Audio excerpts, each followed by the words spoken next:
جب برما میں آری لے کر کے اعضاء کاٹ دیے جاتے ہیں،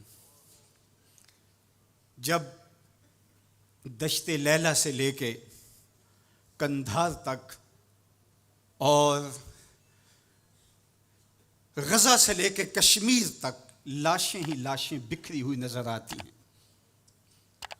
بستی بستی،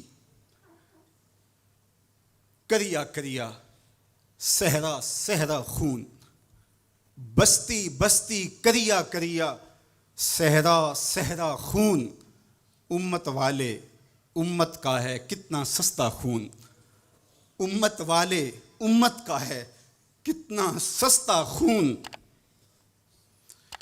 شام قدس کشمیر اور برما، کس کس کا احوال کہوں، شام قدس کشمیر اور برما، کس کس کا احوال کہوں، ہر سو زخمی، ہر سو لاشیں، ہر سو بہتا خون، امت والے امت کا ہے کتنا سستا خون، امت والے امت کا ہے کتنا سستا خون۔ آج امت لہو لہو ہے، اس پوری کائنات میں 1 انچ بھی جگہ ایسی نہیں ہے جہاں آتش و آہن برستا ہو اور وہ کفار کی سرزمین ہو، جہاں بھی خون بہتا ہے وہ بستی مسلمانوں کی ہے، جہاں لاشیں گرتے ہیں وہ گھر مسلمانوں کا ہے، جہاں عصمتیں لٹتی ہیں وہ خطہ مسلمانوں کا ہے۔ یہ ہمارے گناہوں کی سزا ہے جو ہم کاٹنے پہ مجبور ہیں، اور جب تک ہم امت نہیں بنتے تب تک رسوائیاں ہمارا مقدر ہوں گی اور ذلت ہمارا مقسوم ہے جب تک ہم ان کے دامن سے نہیں جڑ جاتے۔ قوت عشق سے جب دہر میں اجالا نہیں ہوتا تو پستیوں کو بلندیوں سے بدلنے کا قرینہ آپ نہیں سیکھ سکتے۔ نام محمد کو تھام کر کے، امت کی وحدت کے تصور کو اجاگر کر کے، حضور کا پاکیزہ وجود جو امت کی وحدت کا ضامن ہے، اس سے بے لوث محبت کا رشتہ اور الفت کا ربط جب تک مضبوط نہیں ہوتا تب تک ہم ان مشکلات سے کبھی بھی نہیں نکل سکتے۔ 1000 فلسفے تراش لیں، 1000 منطقیں بگھار لیں، لیکن کوئی نتیجہ نہیں ہوگا۔ تمہیں نتیجہ تب ہی ملے گا جب حضور کے قلب اطہر کو آرام پہنچاؤ گے، جب امت بن جاؤ گے، جب حضور علیہ السلام سے وابستگی اپنا شعار زندگی بنا لو گے، تو پھر دہر میں اجالا اور روشنی حضور علیہ السلام کے نام کے صدقے سے نصیب ہوگی، اور تقدیر کا قاضی تمہاری سزائیں معاف کر دے گا، اور پھر نتیجہ تمہارے سامنے اس صورت میں نمودار ہوگا کہ تم بحر و بر کے مالک ٹھہرو گے، اور کائنات کے اندر حضور کے ساتھ وفا کے رشتے کے نتیجے کے اندر لوح بھی تمہارے ہاتھ میں ہوگا، قلم بھی تمہارا ہی مقدر ہوگا۔ لیکن شرط یہ ہے کہ تم صحیح معنی کے اندر امت بن جاؤ۔ وَأَنْتُمُ الْأَعْلَوْنَ إِن كُنتُم مُؤْمِنِينَ، یہ میرے رب کا وعدہ ہے اور میرے رب کے وعدے سچے ہوتے ہیں۔ کہا تم ان کے بن کے تو دیکھو، عزت کا تاج میں تمہارے سر پہ رکھوں گا۔ یہ تمہاری غلطیوں کی تمہیں سزا دی جا رہی ہیں، عزتیں تمہارے لیے ہیں، وقار تمہارے لیے ہے، لیکن شرط یہ ہے کہ تم میرے بھی بن جاؤ، میرے رسول کے بھی بن جاؤ، تو پھر عزتیں تمہارا مقدر ہوں گی اور شانیں تمہیں عطا کی جائیں گی، تمہیں عزتوں کی مسندوں پہ بٹھایا جائے گا۔ شکوے کی زبان کھلی تو لہجہ تلخ ہوا، اور اقبال بولا کہ صفائے دہر سے باطل کو مٹایا ہم نے، نوع انسانی کو غلامی سے چھڑایا ہم نے، تیرے کعبے کو جبینوں سے بسایا ہم نے، تیرے قرآن کو سینوں سے لگایا ہم نے، پھر بھی ہم سے گلہ ہے کہ وفادار نہیں، ہم وفادار نہیں، تو بھی تو دلدار نہیں۔ تو آواز آئی، صفائے دہر سے باطل کو مٹایا کس نے، نوع انسانی کو غلامی سے چھڑایا کس نے، میرے کعبے کو جبینوں سے بسایا کس نے، میرے قرآن کو سینوں سے لگایا کس نے، تھے تو آبا وہ تمہارے ہی مگر تم کیا ہو، ہاتھ پہ ہاتھ دھرے منتظر فردا ہو، ہر کوئی مست مئے ذوق تن آسانی ہے، تم مسلمان ہو یہ انداز مسلمانی ہے، حیدری فقر ہے نئے دولت عثمانی ہے، تم کو اسلاف سے کیا نسبت روحانی ہے، وہ معزز تھے زمانے میں مسلمان ہو کر، تم خار ہوئے تار کے قرآن ہو کر۔ جب تم میرے تھے تو خالد بن ولید کے پاس زہر کی شیشی لے کے پادری آتا ہے تو حضرت خالد بن ولید پکڑ کے خود اس کو پی جاتے ہیں، اور وہ منتظر ہوتا ہے کہ تھوڑی دیر کے بعد یہ گریں گے اور موت واقع ہوگی، لیکن معمولی پسینے کے بعد حضرت خالد بن ولید کھڑے ہو کے کہتے ہیں میرے رب نے موت نہ لکھی ہو تو موت نہیں آ سکتی، آؤ رب کا ڈر سینے میں پال لو، زمانہ تم سے ڈرنا سیکھ لے گا، ان کے ہو جاؤ زمانہ تمہارا ہو جائے گا، ان سے وابستگی اختیار کرو پھر زمانہ تمہاری نوکری کرے گا۔ پھر میں اقبال کے لہجے میں کہنا چاہوں گا کہ محمد سے وفا تو نے تو ہم تیرے ہیں، یہ جہاں چیز ہے کیا لوح و قلم تیرے ہیں۔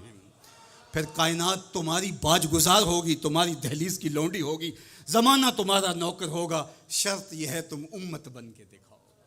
تم نے امت بننا ہے، تم نے رسول اللہ کا غلام بننا ہے، تمہارا لب و لہجہ بتائے ہم حضور کی امتی ہیں، تمہارا طرز زندگی بتائے تم حضور کی امتی ہو، تمہارا کردار بتائے تم ترازو پہ کچھ تول رہے ہو تو لوگ دوسری طرف بھی منہ کر کے کھڑے ہو جائیں، یہ غلط نہیں تول سکتا، یہ امت رسول ہے۔ تم بول رہے ہو، لوگوں کو یقین ہو کہ یہ جھوٹ نہیں بول سکتا، یہ رسول اللہ کا امتی ہے، تمہارا طرز زندگی بتائے میں امت رسول ہوں، تمہاری وحدت، تمہارا زور ہے، تمہاری طاقت ہے، تمہاری توانائی ہے۔ تو فرمایا وَكَذَلِكَ جَعَلْنَاكُمْ أُمَّةً، ہم نے تو امت بنایا تھا تمہیں، تم ٹکڑے ٹکڑے ہوئے، تم نے اپنے آپ کو بانٹ لیا، تم ایک دوسرے کا گریبان نوچنے لگے، تم ایک دوسرے کے جبے پھاڑنے لگے، تم ایک دوسرے کے لیے نفرتوں کے بیج بونے لگے، تمہاری زبانیں انگارے اگلنے لگیں، تم چنگاریاں نکالنے لگے، تم ممبر و محراب کے تقدس کو پامال کرنے لگے، تم خواہشات کے غلام بن گئے، تم آرزوؤں کے نوکر بن گئے، تم اپنے نفس کی غلامی میں آ گئے۔ تم تو غلام تھے آمنہ کے لال کے، تم نے کب سے نفس کی غلامی اختیار کر لی، تم کب سے خواہش کے نوکر بن گئے، تم کب سے نفس کے بندے بن گئے۔ پھر تمہیں ذلیل نہ کیا جاتا تو اور تمہارا علاج کیا ہے؟ تقدیر کے قاضی کا یہ فتویٰ ہے ازل سے، ہے جرم ضعیفی کی سزا مرگ مفاجات، یہ تقدیر کا فیصلہ ہے۔ عبد القادر روحیلے نے جب ملک تیمور کو قید کر کے اس کی آنکھیں نوکے خنجر سے نکالی اور اس کی حرم کی بیٹیوں اور بہوؤں کو بہنا ناچنے پہ مجبور کیا، لیکن ایک دم نہ جانے اس کو کیا خیال آیا، اس نے سارا اسلحہ اتار کے پھینک دیا اور چارپائی پہ لیٹ کے خراٹے لینے لگا، لیکن وہ بیٹیاں برابر ناچتی رہیں۔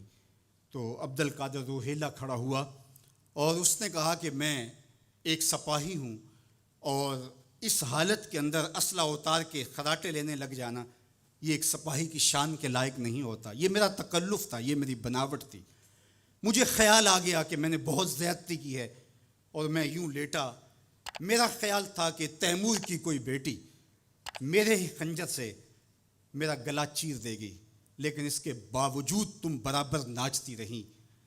حمیت نام تھا جس کا گئی تیمور کے گھر سے۔ اس نے کہا کہ اب میں حق بجانب ہوں جو میں نے آپ کے ساتھ کیا، اس لیے کہ میرے خنجر کو پڑا ہوا دیکھ کے اور مجھے خراٹے لیتے ہوئے دیکھنے کے باوجود بھی جب تم ناچ رہی ہو تو پھر میں نے غلط نہیں کیا، تمہارا علاج یہی تھا۔ جب ہماری بیٹیاں غیروں کے نرغے میں ہوں، جب ہمارے گلے چیرے جا رہے ہوں، جب شام اجڑ رہا ہو، جب برما میں آریوں کے ساتھ انسانی اعضاء کاٹے جا رہے ہوں، جب بغداد کے اندر اس امت کی شہزادیاں بھیک مانگنے پہ مجبور ہوں، تو مجھے بتاؤ اس زمانے میں بھی ہم ایک دوسرے کے گریبان نوچیں گے؟ تو پھر جو ہمارے ساتھ ہو رہا ہے یہ ہماری سزا تھی، ہمیں امت بنایا گیا تھا، ہم نفس کے غلام بن گئے، ہم خواہشات کے نوکر بن گئے۔ تو میرے رب نے کہا وَكَذَلِكَ جَعَلْنَاكُمْ أُمَّةً، دوسری بات وسطا، تمہیں امت وسط بنایا۔ امت وسط اس کے 3 معنی امام قرطبی نے کیے ہیں، باعظمت امت، باکمال امت، اور تیسرا معنی معتدل امت۔ عظمت کے جس معراج پہ تمہیں بٹھایا تھا وہ کسی اور کا مقصوم نہیں تھا۔ جعلت لی الارض مسجدا، پوری کائنات کو تمہارے لیے مسجد بنا دیا گیا، تمہیں یہ عزت دی۔ حضور نے فرمایا میں آخری نبی ہوں، وَأَنْتُمْ آخر الامم، اور تم آخری امت ہو، پس خدا بر ما شریعت ختم کر، بر رسول ما رسالت ختم کر۔ ہمیں آخری امت بنایا گیا، کنتم خیر امت اخرجت للناس تامرون بالمعروف وتنہون عن المنکر۔ یہ مجھے کہا گیا، یہ آپ کو کہا گیا، تم خیر امت ہو۔ ذرا گریبان میں جھانک کر کے دیکھیں، مجھے کہا گیا میں خیر ہوں، آپ کو کہا گیا خیر ہوں، یار یہ نسبت میرے حضور کی ہے۔ تو تم خیر سے جڑے ہو، تم بھی خیر بن گئے ہو، تم خیر امت ہو، تمہیں عزتوں کی مسند دی گئی، جو معراج، جو مقام، جو مرتبہ، جو رفعت تمہیں دیا گیا وہ کسی اور کا مقسوم نہیں ہے، تم خیر امت قرار پائے۔ اللہ اکبر۔ تو کہا اس سے مراد باعظمت امت ہے۔ دوسرا معنی با کمال امت، جو عزت، جو شرف، جو مرتبہ، جو مقام تمہیں دیا گیا، جو کمال، عروج اور بانکپن تمہارا مقسوم ہے، وہ کسی اور امت کا مقسوم نہیں ہے۔ حضور نے ارشاد فرمایا، ایک بندہ صبح سے لے کر کے ظہر تک مزدوری کرتا ہے، اس کو ایک قیراط دیا جاتا ہے۔ ایک ظہر سے لے کر عصر تک مزدوری کرتا ہے، اس کا وقت تھوڑا ہے لیکن مزدوری اس کو بھی ایک قیراط دی جاتی ہے۔ اور تیسرا شخص عصر سے لے کر مغرب تک مزدوری کرتا ہے، دونوں سے کم تھوڑا وقت لگاتا ہے لیکن اس کو 2 قیراط دیے جاتے ہیں۔ فرمایا پہلی مثال یہود کی ہے، دوسری مثال نصارہ کی، اور تیسری مثال میری امت کی ہے۔ تھوڑے عمل پر زیادہ اجر رکھا گیا۔ من جاء بالحسنۃ فلہ عشر امثالھا، ایک نیکی کرو گے 10 کا ثواب ملے گا۔ یہ اس امت کو اعزاز دیا گیا، یہ امت کو تکریم دی گئی۔ ایک بچہ حفظ قرآن کرتا ہے اور اپنے خاندان کے لوگوں کی شفاعت کرتا چلا جاتا ہے۔ بڑھاپے میں اترتا ہے ایک شخص، عمر کی کثرت کی وجہ سے وہ خاندان کی شفاعت کا اہل ہو جاتا ہے۔ کیا کیا شرف نہیں دیے گئے، کیا کیا مقام نہیں دیا گیا۔ اس امت کو عزتوں کی مسند پہ بٹھا دیا گیا۔ قیامت کے دن اعضائے وضو سے چمکتی ہوئی یہ امت سامنے آئے گی، دور سے پہچانے جائیں گے یہ محمد عربی کے غلام ہیں، کیونکہ ان کے اعضاء چمک رہیں گے، روشنی نکل رہی ہوگی ان کے وجود سے۔ تیسرا معنی امت وسط کا، معتدل امت، اعتدال کی راہوں پہ چلنے والی، نہ یہود کی طرح اور نہ نصارہ کی طرح افراط و تفریط کا شکار نہیں ہوں گے، بلکہ یہ اعتدال کی راہوں پہ گامزن ہوں گے، عقائد میں، اعمال میں، رویوں میں، طرز زندگی میں، انداز معاشرت میں، گفتگو میں، کلام میں، ہر لحاظ سے یہ اعتدال کی راہوں کے مسافر ہوں گے۔ جب یہ امت اعتدال کی راہوں سے نکلی اور ان میں غلوف پیدا ہوا یا ان کے اندر تفریط پیدا ہوئی تو نتیجہ یہ ہوا امت اپنے وقار کو کھو بیٹھی۔ یہود نے شان الوہیت اور شان رسالت کے اندر تنقیص کر دی اور انبیاء علیہم السلام کی دشمنی مول لی اور کتنے نبیوں کو ناحق قتل کیا۔ بنی اسرائیل نے 70 نبی شہید کیے ہیں۔ آج اگر راہ خدا میں ہمیں کوئی تکلیف پہنچتی ہے تو میں اور آپ ہوتے کون ہیں؟ اس راستے کے اندر تو نبی شہید کیے گئے۔ امام رازی نے تفسیر کبیر میں لکھا ہے کہ مکے سے طائف تک 70 ایسے نبیوں کی قبریں ہیں جن کی وفات صرف بھوک کی وجہ سے ہوئی ہے۔ یہ دین یوں ہی ہمارے تک نہیں پہنچا، یہ قدریں ہمارے تک یوں ہی نہیں پہنچی، ہمارے اسلاف کی قربانیوں کا نتیجہ ہے۔ اور دوسری جانب نصارہ نے انبیاء کے باب میں ایسا غلو کیا اور توحید کے عقیدے کو بھی بگاڑ کے رکھ دیا، حضرت عیسیٰ کو خدا کا بیٹا قرار دے دیا۔ تقانیم ثلاثہ میں مبتلا ہو کر کے 3 وجودوں کو انہوں نے معبود قرار دیا اور 3 وجودوں کے مجموعے کو الہ کہا۔ افراط اور تفریط کی راہوں پہ گامزن ہونے والے گمراہیوں کا شکار ہوئے، لیکن مجھے میرے دین نے، میرے اسلام نے جو عقیدہ دیا وہ صراط مستقیم کا عقیدہ دیا۔ اور ہر روز، ہر نمازی، ہر نماز کی ہر رکعت میں اصالتاً یا وکالتاً یہ کہتا ہے اہدنا الصراط المستقیم۔ یہ اتنی ضرورت ہے ہماری کہ اللہ سے مستقیم راہ مانگے کہ چونکہ دونوں جانب لڑکنے کے اندیشے لمحہ لمحہ موجود ہیں، پھر اس کو اجالنے کے لیے آگے کہہ دیا کہ غیر المغضوب علیہم ولا الضالین، یعنی نہ تو گمراہوں کا راستہ اور نہ جن پر تیرا غضب ہوا ان کا راستہ، نہ افراط نہ تفریط کی راہ۔ مالک مجھے مستقیم راہوں کا مسافر رکھنا، سیدھی راہ پہ گامزن رکھنا، چونکہ سیدھی راہ پہ گامزن ہونا ہی ہدایت کی علامت ہے۔ جب ترازو کے دونوں پلڑے برابر رہتے ہیں تو اس کو عدل کہتے ہیں، اسی سے اعتدال نکلا ہے۔ کوئی پلڑا جھکا نہیں تو عدل کا نظم خراب نہیں ہوا۔ تم لمحہ لمحہ عدل کی راہوں پہ گامزن رہو گے، اپنا محاسبہ کرتے رہو گے، اپنے عقائد کا محاسبہ کرتے رہو گے، تمہارے عقائد میں خرابی نہیں آنی چاہیے۔ تمہارے 3 بنیادی عقیدے ہیں، عقیدہ توحید، عقیدہ رسالت اور عقیدہ آخرت۔ ان عقیدوں میں کبھی بھی بگاڑ نہ آنے دینا۔ اللہ جل شانہ کی جو شانیں ہیں، اللہ کی جو عظمت ہے، وہ تمہارے رگ و ریشہ میں ہر وقت اس کا رعب اور اس کی خشیت موجود رہنی چاہیے۔ انبیاء علیہم السلام کی عظمتوں کے باوجود کہیں ایسا نہ ہو کہ تمہارے عقیدوں کے اندر خرابی آئے اور تم کہیں غلوف کا شکار ہو جاؤ، جس طرح کہ نصارہ نے کیا۔ اللہ کی شانیں، اللہ کی عظمتیں وراء الورا ہیں۔ اور پھر دوسری بات، کہیں ایسا نہ ہو کہ توحید کے نشے میں تم انبیاء کی تکثیر کرنے لگ جاؤ اور نبی کی شان تمہارے لیے تکلیف کا سبب بننے لگ جائیں۔ شاید اس سے توحید میں کوئی فرق آتا ہے۔ میاں توحید میں فرق نبی کی عظمت سے کیسے آئے گا؟ اس لیے کہ نبی کو عظمت دینے والا تو میرا رب ہی ہے۔ وَرَفَعْنَا لَكَ ذِكْرَكَ۔ اور پھر تیسری بات، عقیدہ آخرت۔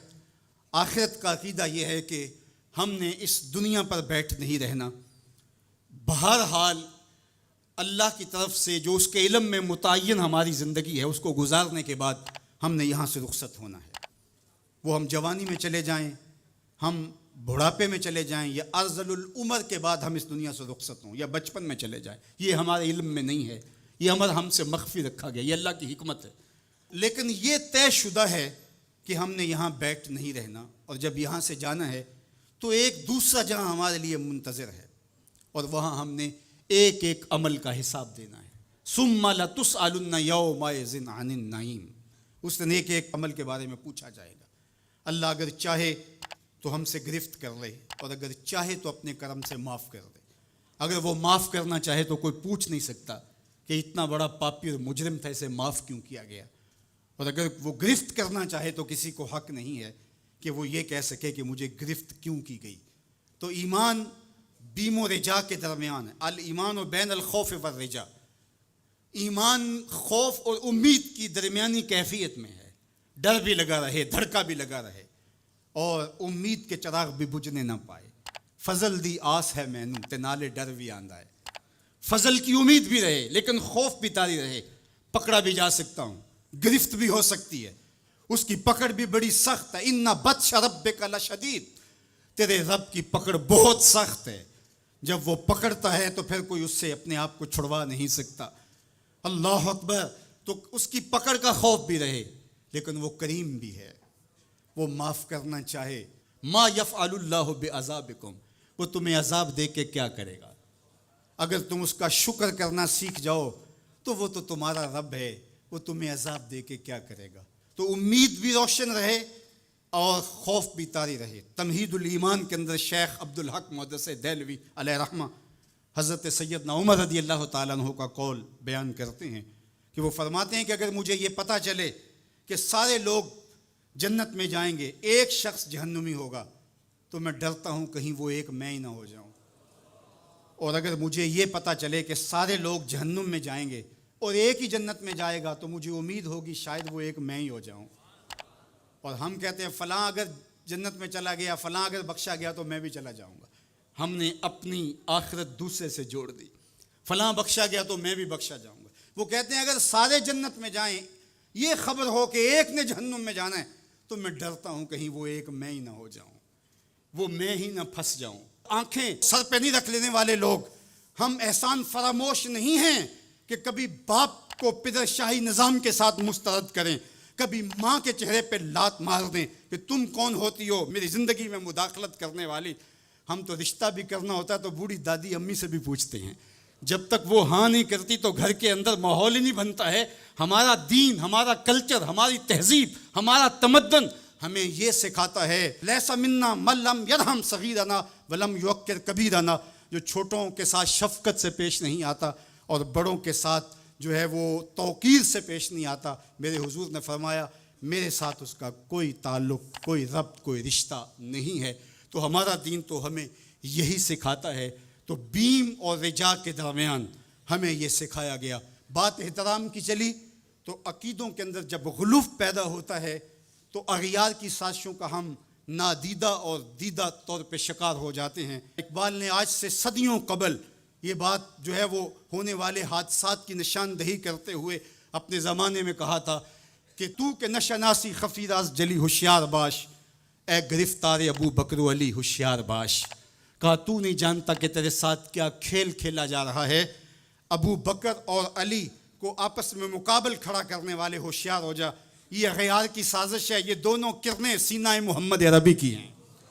ابو بکر بھی حضور کے ہیں، علی بھی حضور کے ہیں، عثمان بھی حضور کے ہیں، اصحاب بھی رسول کے ہیں، اہل بیت بھی حضور کے ہیں. ہم ان کی چوکھٹ کے فقیر بھی ہیں اور ان کے در کے بھی غلام ہیں. ہم تو غلام ابن غلام ابن غلام ہیں. ہمیں تو ان کی وساطت سے دین ملا ہے. ہم ایک کا نام لے کر کے دوسرے کی نفی نہیں کر سکتے. اللہ کے محبوب علیہ الصلوۃ والسلام نے حضرت سیدنا علی المرتضیٰ کو دیکھا اور فرمایا، مسند امام احمد بن حنبل نے اس کو روایت کیا، نہج البلاغہ میں موجود ہے. سیدنا علی المرتضیٰ فرماتے حضور نے میرے بارے فرمایا، یہلک فی رجلان محب مفرط و مبغض. علی تیرے معاملے میں آ کے دو لوگ برباد ہوں گے. تیرا معاملہ حضرت عیسیٰ والا معاملہ ہے. ایک نے حضرت عیسیٰ سے بغض رکھا اور ان کی ماں پہ تہمت لگا دی، اور ایک نے حضرت عیسیٰ سے اتنی محبت کی انہیں ابن اللہ کہہ دیا. دونوں گمراہ ہو گئے. فرمایا تیرا معاملہ بھی حضرت عیسیٰ کا ہے. یہلک فی رجلان، حضرت علی خود فرماتے ہیں میرے معاملے میں دو لوگ برباد ہوں گے، محب مفرط و مبغض. ایک محبت کر کے برباد ہوگا، ایک بغض رکھ کے برباد ہوگا. امتن وسطہ، درمیانی امت ہو تم نے ترازو کے دونوں پلڑے پورے کر کے عدل کے تقاضوں کو پورا کرنا ہے. ایسا نہ ہو کہ علی کی محبت آنکھوں پہ پنٹی باندھ دے، تمہیں ابو بکر بھی نظر نہ آئے، تمہیں غارے سور کی بلندیوں پر اپنے کندھوں پہ حضور کو اٹھا کے لے جانے والا صدیق بھی دکھائی نہ دے، اور تمہیں جو ہے وہ دشمن کے آگے سینہ تان کے کھڑے ہونے والا فاروق بھی دکھائی نہ دے، اپنا سارا مال حضور کی راہوں میں خرچ کر دینے والا تمہیں عثمان نظر ہی نہ آئے، تم یوں اندھے ہو جاؤ. اور ایسا بھی نہ ہو جانا کہ علی کا نام لیا جائے تمہاری طبیعت میں بے چینی آ جائے، تمہارے چہرے کا رنگ بدلنے لگے، تم علی کا نام گوارا نہ کرو.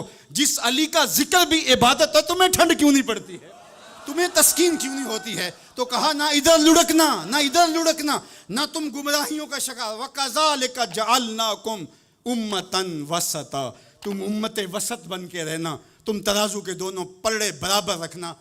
اور میں آپ کو امت وسط کے حوالے سے ایک ضروری بات وہ بھی بتانا چاہتا ہوں، اور وہ یہ کہ میرا اسلام، میرا دین امن کا دین ہے. قیام امن دین کے مقاصد میں شامل ہے.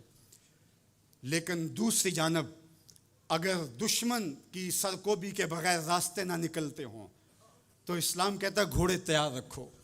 اسلام کہتا ہے تمہاری تیغ براں اس کے سر کو کاٹتی ہوئی آگے بڑھ جائے، تم ان کے جوڑ جوڑ پہ مارو.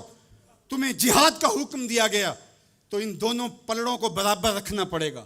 کہیں ایسا نہ ہو کہ تم امن کی بات کرتے کرتے جہاد کو ہی بھول جاؤ، اور ایسا بھی نہ ہو کہ تم جہاد کی بات کرتے ہوئے امن کا مذاق اڑانے لگو جو کہ دین کے مقاصد سے ہے. جہاد بھی امن کے قیام کے لیے کیا جاتا ہے. آپ فقہا سے پوچھیں، فی نفس ہی قتال قبح ہے، حسن نہیں ہے، فی نفس ہی. لیکن یہ حسن کیسے ہوا؟ لغیر ہی ہوا، یعنی چونکہ قتال سے پھر پائیدار امن آئے گا، لہٰذا یہ مجبوری قبول کر لی گئی. تو اصل امن ہے، امن کے قیام کے لیے جہاد کیا گیا، اور اس میں تمہارا نفس نہیں آنا چاہیے. حضرت علی کے منہ پہ تھوک دیا جاتا ہے، پیچھے ہٹ جاتے ہیں چھاتی سے، علی کا نفس شامل ہو گیا. یہ ہمارا دین ہے. شہادت ہے مطلوب و مقصود مومن، نہ مال غنیمت نہ کشور کشائی، شہرت پسندی کے لیے. ابو امامہ الباہلی فرماتے ہیں حضور علیہ الصلوۃ والسلام سے پوچھا، ایک شخص شہید ہو جاتا ہے، جان راہ خدا میں وار دیتا ہے، لیکن اس کے دل میں ہے کہ چلو میری شہرت بھی ہو جائے گی تو اس کو اجر ملے گا. میرے حضور نے فرمایا فلا شیء لہ، اسے کوئی اجر نہیں ملے گا. تو کہتے ہیں میں سمجھا کہ میں اس بات کو صحیح طرح سے بیان نہیں کر پایا، تو میں نے پھر کہا حضور اعلاء کلمت الحق کے لیے، دین کی سربلندی کے لیے اس نے یہ سب کچھ کیا ہے، لیکن ساتھ یہ بھی ہے کہ چلو ناموری بھی تو ہوگی. حضور نے پھر فرمایا فلا شیء لہ، اسے کوئی اجر نہیں ملے گا. تیسری مرتبہ پھر پوچھا حضور اس کا مقصد اللہ کے جھنڈے کو اونچا کرنا، اعلاء کلمت الحق، لیکن ساتھ یہ بھی ہے چلو ناموری بھی تو ہوگی. میرے حضور نے پھر فرمایا فلا شیء لہ، اور پھر مزید وضاحت کرتے ہوئے فرمایا اللہ صرف اسی عمل کو قبول کرتا ہے جو محض اس کے لیے کیا گیا ہو. تیرے عمل میں اخلاص ہو تو اس کا اجر کچھ اور ہے، حور و خیام سے گزر، بادہ و جام سے گزر. محض اس کی رضا کے لیے عمل ہو تو وہ جہاد ہے، ورنہ وہ جہاد، وہ قتال جہاد ہی نہیں ہے جو نفس کے لیے کیا جائے، جو مال غنیمت کے لیے کیا جائے، جو لوگوں میں بڑھوتری، جو زمین کی ہوس میں کیا جائے، جو خواہشات نفس کے لیے کیا جائے. تو ہمیں جہاد کے لیے بھی شرائط دی گئی، لیکن اس کا مقصد امن کا قیام ہے. تو بعض اوقات ہم یہاں توازن برقرار نہیں رکھ پاتے، اور توازن کا برقرار نہ رکھنا بہت سخت نقصان کا سبب بن جاتا ہے. یہ بلڈ پریشر تھوڑا سا اوپر نیچے ہو گیا زندگی لے جاتا ہے. اب کہیں یہ تھوڑا سا ہی نیچے ہوا کیا فرق پڑا اس سے؟ میاں اس توازن کا نام ہی تو صحت ہے، صحت کا نام ہی تو زندگی ہے. 1262 سے لے کر کے 1290 تک خاقان اعظم قبلائی رہا. اس کے اندر دلچسپی پیدا ہوئی، مختلف مذاہب کی طرف رغبت پیدا ہو گئی. اس نے مختلف مذاہب کو ماننے والوں کو اپنے پاس بلایا. غلام مرتضیٰ میکش نے یہ تاریخ اسلام میں سارا واقعہ لکھا ہے، اور اس نے بدھ مت کے لاماؤں کو، ہندوؤں کے بڑوں کو، جوگیوں کو، پادریوں کو، سب کو بلا کے کہا مجھے اپنے اپنے مذہب کے حوالے سے کچھ بتاؤ. تو جو عالم دین گیا مسلمانوں کی طرف سے، اس نے جہاد کی آیتیں پڑھی، اور جس میں کفار کو قتل کرنے کا حکم نامہ تھا. تو قبلائی خان نے کہا کہ تمہارا دین کافروں کو قتل کرنے کی تلقین کرتا ہے؟ اس نے کہا ہاں. تو کہا پھر آپ ہمیں قتل کیوں نہیں کرتے؟ تو کہا کہ ہمارے پاس طاقت نہیں ہے. تو اگر طاقت ہو تو کہا پھر ہم تمہیں کاٹ دیں. تو اس نے وہیں کھڑے کھڑے حکم نامہ جاری کیا کہ ان کا دین اگر ہمیں قتل کرنے کا حکم دیتا ہے، طاقت نہ ہونے کی وجہ سے یہ رکے ہوئے ہیں، تو پھر یہ کیوں زندہ بچے؟ اس نے فوراً حکم نامہ جاری کیا جو مسلمان سامنے اس کو کاٹ دو. مسلمان گاجر مولی کی طرح کٹنے لگے. یہ کلمہ حق کہہ کے آیا تھا وہاں. اس دور کے صوفی بزرگ اور عالم شیخ جلال الدین علیہ رحمہ، پتہ چلا کہ یہ ایک عالم کی لغزش سے سب کچھ ہوا ہے. عالم کا پھسلنا عالم کا پھسلنا ہے. تو گئے جا کے بادشاہ کو کہا کہ بادشاہ کیا ماجرا ہوا؟ کہا تمہارا دین ہمیں قتل کرنے کا کہتا ہے اور ہمارے پاس طاقت ہے، پھر ہم آپ کو کیوں چھوڑے؟ تو کہا صاحب وہ دین کی تعبیر کو سمجھتے نہیں تھے جنہوں نے آپ کو بتایا. حالت جنگ کے یہ احکام ہیں. عام دنوں کے اندر تو اسلام یہ نہیں کہتا، اور حالت جنگ کے اندر آپ بتائیے کون کسی کو چھوڑتا ہے؟ لیکن میرا اسلام پھر بھی بچوں کو چھوڑتا ہے، پھر بھی خواتین کو چھوڑتا ہے، مذہبی رہنماؤں کو چھوڑتا ہے. اس نے کھڑے کھڑے حکم نامہ جاری کیا کہ جو کٹ گئے ابھی تلوار نیام میں ڈال لی جائے. تو صاحب جب تک عدل نہیں ہوگا، جب تک آپ یک سیر علم را دامن عقل باید، ایک سیر علم کے لیے 10 من عقل چاہیے. اگر آپ ترازو کے دونوں پلڑے برابر نہیں رکھ سکتے تو تمہیں تولنے کے لیے بٹھایا کس نے؟ میرا رب کہتا ہے وَكَذَلِكَ جَعَلْنَاكُمْ أُمَّةً وَسَطًا، ہم نے تمہیں امت وسط بنایا. ترازو کے دونوں پلڑوں کو برابر رکھنا، دونوں پلڑوں کو جھکنے نہ دینا. اللہ کے محبوب علیہ السلام نے دونوں پلڑے رکھے. المومن غر کریم، مومن سادہ مزاج ہوتا ہے، بھولا بھالا سیدھا سادہ ہوتا ہے. اللہ اکبر. اب مومن کا سیدھا سادہ ہونا یہ کہیں ایسا ہی نہ ہو کہ لوگ اس کو دعوے لگاتے رہیں. کہا فطرتاً تو ایسا ہی ہوتا ہے، اس کی طبع ہے کہ وہ اعتبار کر لیتا ہے. لیکن دوسرے مقام پہ کہا بیلنس بھی کر لو. میرے حضور نے ارشاد فرمایا لا یلدغ المؤمن من جوہر واحد مرتين، مومن ایک ہی بل سے 2 مرتبہ ڈنگ نہیں کھاتا.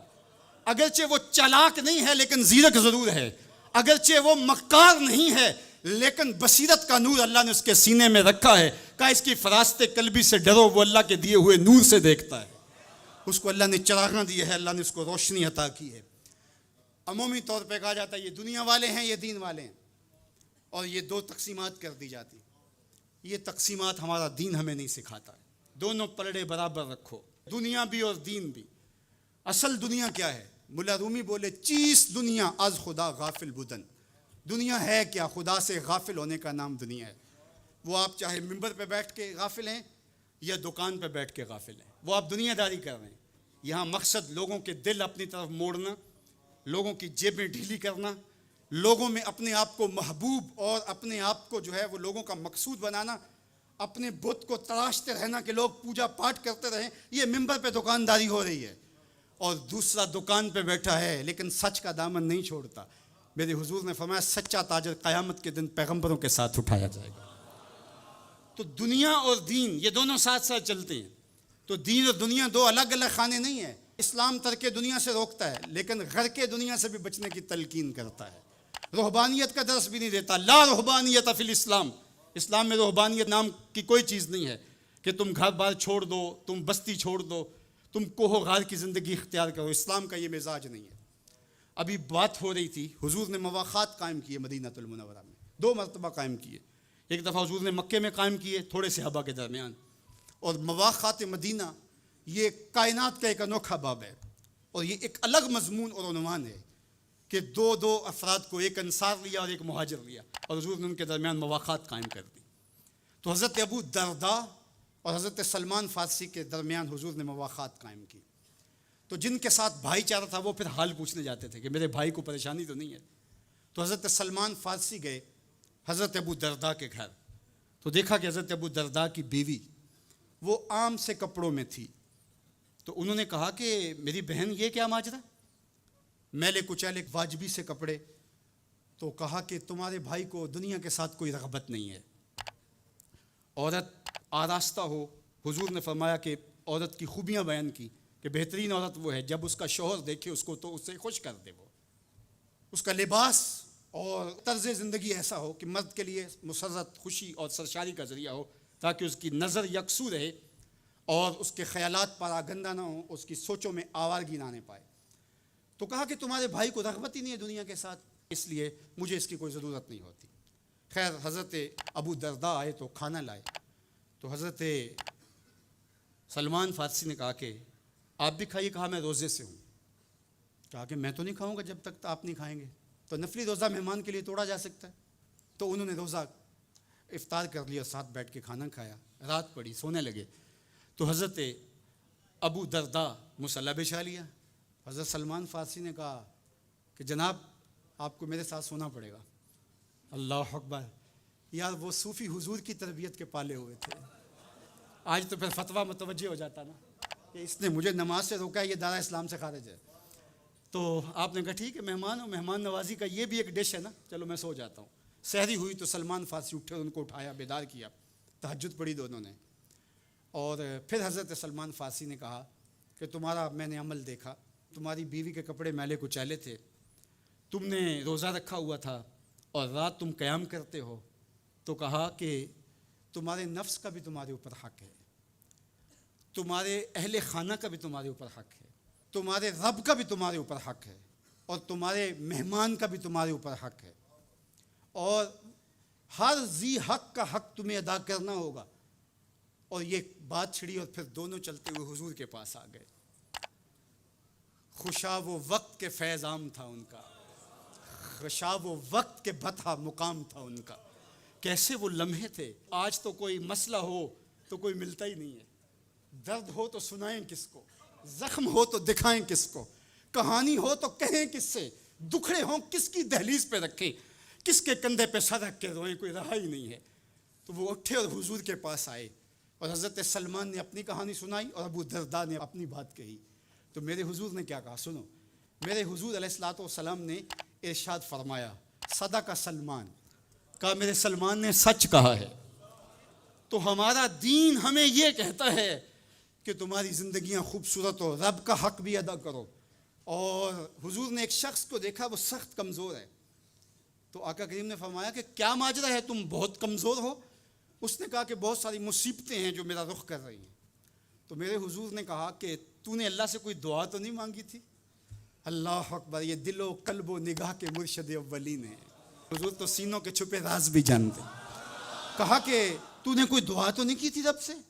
کہا جی حضور میں نے اللہ سے دعا کی تھی. کیا دعا مانگی؟ کہا میں نے اللہ سے کہا مالک جو بھی تکلیفیں ہیں مصیبتیں ہیں وہ آخرت کے حصے کی بھی دنیا پہ بھیج دے تاکہ یہیں فارغ ہو کے جاؤں، آخرت میری صاف ہو جائے. تو بڑے دکھڑے ہیں، بڑے غم ہیں، بڑی اذیتیں ہیں، بڑی بیماریاں ہیں جس نے مجھے کمزور کر دیا. تو بظاہر بڑی اچھی بھلی بات تھی کہ سارے دکھڑے دنیا پہ لے لی، آخرت صاف کر لی. لیکن میرے حضور نے کیا ارشاد فرمایا؟ فرمایا تم نے یہ کیوں کہا کہ آخرت کے دکھ بھی دنیا پہ مل جائیں؟ تم نے یہ کیوں نہیں کہا ربنا آتنا فی الدنیا حسنۃ وفی الآخرۃ حسنہ، اللہ دنیا میں بہتریاں دے دے، آخرت میں بھی بہتریاں دے. وَكَذَلِكَ جَعَلْنَاكُمْ أُمَّةً وَسَطًا، جب تک ترازو پورا نہیں رکھو گے، جب تک دونوں پلڑے برابر نہیں ہوں گے، تم آگے کبھی نہیں بڑھ سکو گے. یار میں تو سفر پہ نکلتا ہوں تو میرا ساربان گاڑی روک کے کہتا ہے میں نے ہوا چیک کروانی ہے، کسی ٹائر میں ہوا کم نہ ہو. مجھے تو لگتا نہیں، وہ کہتا ہے مجھے پتہ ہے گاڑی ڈول رہی ہے. یار ایک ٹائر میں ہوا کم ہو تو سفر نہیں ہو سکتا، تو کہیں ٹائر پھولا ہو اور کہیں چپکا ہوا ہو تو تم سمجھتے ہو مدینے پہنچ جائیں گے، مدینے نہیں پہنچ سکتے، تم تو کہیں نہیں پہنچ سکتے. وَكَذَلِكَ جَعَلْنَاكُمْ أُمَّةً وَسَطًا، دونوں ترازو کے پلڑے برابر رکھو، دونوں ٹائروں کے اندر ہوا پوری رکھو، پھر تمہاری گاڑی فراٹے بھرتے ہوئے مکے بھی پہنچے گی، مدینے بھی پہنچے گی. اس لیے کہا کہ تم نے امت وسط بننا ہے، اپنے دامن کو کبھی بھی دائیں بائیں جھکنے نہیں دینا، افراط و تفریط کا شکار نہیں ہونے دینا. طاعت اور خدمت خلق کے مابین بھی عمومی طور پہ ہمارے معاشرے کے اندر ایک غلط فہمی پائی جاتی ہے. کچھ لوگ کہتے ہیں جی بس میں تو اللہ کی مخلوق کی خدمت کرتا ہوں، مجھے کیا ہے، میں تو حج بھی نہیں کیا، اس کے پیسے بھی غریبوں کو دے دیے ہیں. وہ تبلیغ کرتے ہیں لوگ کہ جناب قربانی کے پیسے بھی اگر غریبوں میں دے دیے جائے تو یہ زیادہ اچھا ہے، ان کی مدد ہو جائے. تو وہ اس خدمت خلق میں اتنا غلو کر جاتے ہیں کہ وہ اسلام کے شعار کا مذاق اڑانے لگ جاتے ہیں، اور جو عبادت والے ہیں انہیں ہمسائے کو دیکھنے کا موقع بھی نہیں ملتا. اور آپ جانتے ہیں کہ جب ایک بستی کو برباد کرنے کا حکم دیا گیا تو کہا کہ یہاں تو ایک بستی میں شخص رہتا ہے جس کا سر سجدے سے اٹھتا ہی نہیں. کہا میرے بندوں کے اوپر قیامتیں ٹوٹیں اور ان کے اوپر ظلم اور جبر کے پہرے ہوں اور اس کے ماتھے پہ شکن نہیں آتا، اس کے سمیت ہی بستی کو لٹ کے رکھ دو. یار عبادت کرتے ہو لیکن ہمسایوں کا خیال بھی رکھو. میرے حضور علیہ الصلوۃ والسلام نے لعاب پھینکا نا تو صحابہ نے اپنے ہاتھوں پہ لے کے اپنے منہ پہ بن لیا. کائنات کے اندر آپ کو ایسا کوئی محبوب نہیں ملے گا جیسے حضور ہے. آپ نے عشق اور محبت کی لوک داستانیں بڑی سنی ہوں گی، لوگوں نے نہریں بھی کھودیں، لوگوں نے محبوبوں کے لیے کیا کچھ نہیں کیا، لیکن آج تک آپ کو ایسا نہیں ملا ہوگا کسی محب نے محبوب کا لعاب بھی چاٹا ہو. کائنات میں یہ انوکھا باب ہے. تو حضور علیہ الصلوۃ والسلام نے فرمایا کہ تمہیں اس چیز پر کس نے ابھارا کہ میرا لعاب بھی اپنے چہروں پہ مل رہے ہو؟ تو انہوں نے کہا اللہ اور اس کے رسول کی محبت نے. تو میرے حضور نے اس کی نفی نہیں کی، لیکن ساتھ ہی فرمایا اگر کوئی چاہتا ہے کہ اللہ اور اس کے رسول سے محبت کرے اور اللہ اور اس کا رسول اس سے محبت کرے تو وہ ہمسایوں کے حقوق کا خیال رکھے. یعنی تمہارا یہ پہلو بھی، تم عاشق رسول بھی ہو لیکن ہمسایوں کا بھی تو خیال رکھو. تمہارے گھر پہ جھنڈا تو لگا ہے حضور کے میلاد کا، لیکن اگر ہمسایوں کے گھر میں اندھیرا ہے تو یار اپنے گھر میں اس سال اگر چراغاں نہیں کر سکے، غریب ہمسائے کا میٹر کٹ گیا اس کا بل دے دو، آمنہ کا لال زیادہ خوش ہوگا، میلاد والا رسول زیادہ خوش ہوگا. اس لیے دونوں پلڑے برابر رکھو. نہ تو عبادات کے زعم میں تم خدمت خلق کو اور ہمسایوں کے حقوق کو اور رشتہ داروں کے حقوق کو بھول جاؤ، اور نہ یہ کہ تم خدمت خلق کے نام پہ عبادات کا مذاق اڑانے لگو. وَكَذَلِكَ جَعَلْنَاكُمْ أُمَّةً وَسَطًا. ادارت المصطفیٰ دونوں بازوؤں کے ساتھ اڑنے کی فکر رکھتا ہے اور امت وسط کے مزاج کو لوگوں میں راسخ کرنا شروع ہوتا ہے. ظاہر ہے جب کبھی اس بازو پہ زور پڑے تو کبھی اس بازو پہ زور پڑے تو بازو جھکنے لگتے ہیں، تو میرا اللہ مدد کرتا ہے، نصرت دیتا ہے. تو کبھی ہمارے کسی بازو پہ فتویٰ بھی آ کے جو ہے وہ زور ڈالتا ہے، کبھی کسی فتوے کا میزائل لگتا ہے، لیکن ہم تو بلے شاہ کی بولی میں کہتے ہیں بلے آلو کی تینوں کافر کافر آکھن تو آہو آہو آکھ. ہمارا کام الجھنا تھوڑا ہے، ہم نے تو آگے بڑھتے ہی چلے جانا ہے، اور ہماری منزل تو مدینہ ہے، ہم نے تو اس کی طرف عازم سفر رہنا ہے.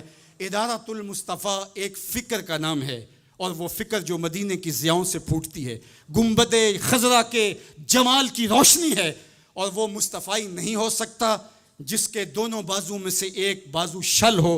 حضور کی امت سے جس کو پیار نہیں ہے، حضور کی امت سے جس کو محبت نہیں ہے، حضور کی محبتوں کا کبھی بھی مستحق نہیں ہو سکتا. میرے بزرگ فرمایا کرتے تھے جس کے بچوں سے تم پیار کرتے ہو اس کا باپ تم سے پیار کرتا ہے. اگر تم چاہو کہ حضور ہم سے پیار کریں تو حضور کی امت سے پیار کرو. تو ایک امت بنو، دوسرا امت وسط بنو، تو پھر دیکھنا تمہاری شاہین صفت پرواز اس کو کوئی چھو بھی نہیں سکے گی. تم پھر بڑھتے رہو گے اور تمہارا بڑھنا منزل آشنا ہوگا. اور تو رہ نورد شوق ہے منزل نہ کر قبول، لیلا بھی ہم نشیں ہو تو محمل نہ کر قبول. تیرا تو مطمع نظر، تیرا تو ہدف ہی کچھ اور ہے. تو دنیا کے لیے نہیں ہے، دنیا تیرے لیے ہے. تو خواہشات کا دیوانہ نہیں ہے، بلکہ خواہشات تیرے پیچھے دوڑیں گی اور زمانہ تیری دہلیز پہ باندیوں کی طرح نوکری کرے گا. من کان للہ کان اللہ لہو، تو ان کا ہو کے دیکھ، زمانہ تیرا ہو جائے گا.